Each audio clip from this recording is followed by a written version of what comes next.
All righty. Good afternoon, good evening, whenever you're watching this. This video is about making goals and making a calendar. So let's get started. So on my spreadsheet here, I have three things that you always want to know as a Cutco sales rep are your average order, your sales ratio, and your demo completion percentage. So what an average order is how much does your average customer spend? If you want to know that, you can go to Vector Connect, click these three lines, click My Account, click Stats, and click Sales/CPO, and it'll be right in there. We're going to use the company average order of $300. Sales ratio means how many appointments you sell on out of 10. So if you sell on 7, that would be 70%. If you sell on 6, that would be 60%. You can find out your sales ratio. For today, we're going to use 70%. And then completion percentage would be out of 10 appointments that you book up, how many do you end up doing? How many do you complete? So for today, we're going to use 90%. So if I want to make a summer sales goal, let's say, starting off from scratch, if you sell $20,000, you make $5,000 in income. If you sell $30,000, you make $8,500 in income. And if you sell $34,000, you make $10,000 in income. So those are some benchmark numbers. If you sell 10,000, you make 2,000 in income. So those are some benchmark numbers from scratch. If you start off at $0 for what it would take to earn a certain income amount. Let's say you're like, oh, I want to sell $25,000 for the summer. So you make that your goal. You first need to figure out how many individual sales is that going to take.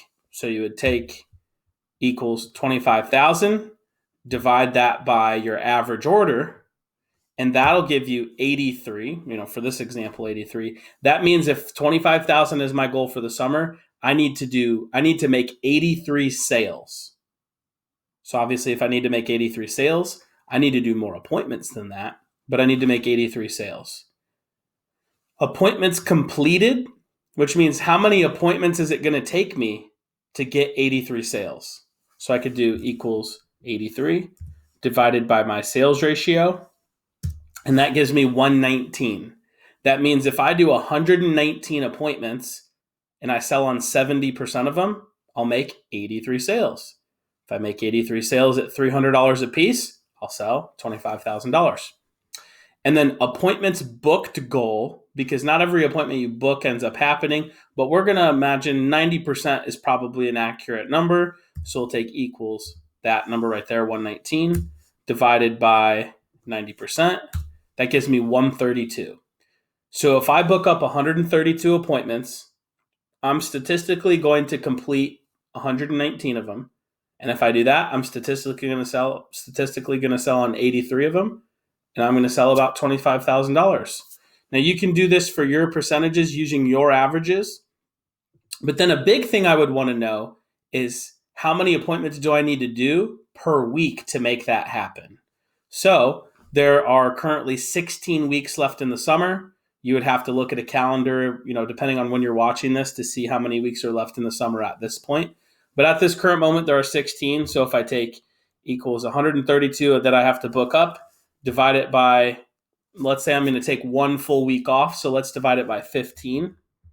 That means I would have to book up 9 appointments per week to hit my summer sales goal. So if I do 9 appointments per week over the next 15 weeks, I'm going to do 132 appointments. I'm going to book 132 appointments. If I book 132, I'll complete 119. I'll sell on 83. I'll sell 25 grand. So how do you make a schedule based on this info? So let's make it based on 9 appointments per week.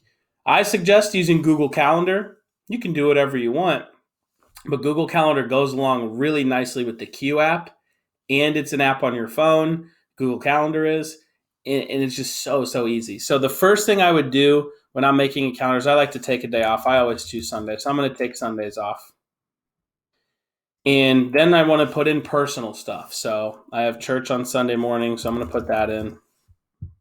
I want church to be, let's say, green. And then I know I have the team meeting every Thursday, but that's not personal, so I'm not going to put that in. I know I want to work out every morning. It's going to take me about an hour and a half, and I like to work out 3 days a week.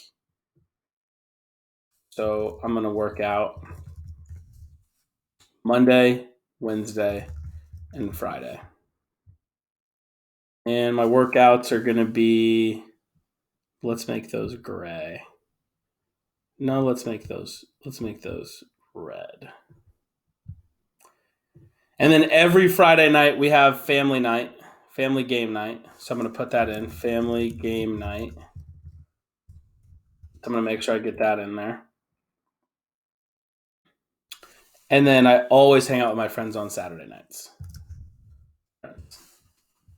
So that's pretty much all the personal stuff I do. During the summer break, if you're a rep, this isn't my schedule, but if I was a rep, I might be like, that's all I do. And so the next thing you need to do after you put in personal stuff is put in work stuff. So the first thing I want to do is put in work stuff I know is pretty much going to be there no matter what. So we got the team meeting, like work stuff. Let's make work stuff light blue. And then I'm on key staff. If you're on key staff, put that in there. If you're not on key staff, get promoted to key staff. And then if I go back to my goal sheet, I know I want to do 9 appointments per week. So you can put that wherever you want. It might look like this. You might say, okay, I want to do one on Friday right there, one on Friday right there. You might want to do 3 Saturday. Always schedule your appointments 90 minutes apart, especially when you're brand new. And then let's say, so how many is that? 5, and we need 4 more. You're like, I want some evening at times, which I would suggest having some evening times for customers so you can show the husband and wife together. And boom, that is 9 right there. So that could be, if I was a rep, my schedule on a week-to-week basis. Now, what's the only thing that's missing? The only thing that's missing is phone time. So obviously, we're going to have from 6:30 to 7:30 at the team meeting every week, time to make phone calls. Let's make phoning purple. And so I can make phone calls there. Most people, if they make phone calls for an hour, you're going to book up 2, 3, 4, maybe 5 or 6 if you're working hard. So that should be able to book up my weekend. Just in case it doesn't, I'm going to put in an hour of phone time right after I work out on Friday, and then another hour and a half of phone time on Saturday morning to book up my appointments for the following Tuesday, Wednesday. So then you can use your team meeting phone time on Thursday to book up the weekend. You can use these 2 in case you don't get those booked up. And then really you can use those for booking up the next Tuesday and Wednesday of the next week. So creating a detailed schedule like this that has personal stuff in it, demo times in it, family stuff you have going on, that's how you're going to hit your goals. So first you have to know what your goals are, and then you have to make a schedule that reflects that. And then if you just follow your schedule, it's not too difficult. So hopefully that helps.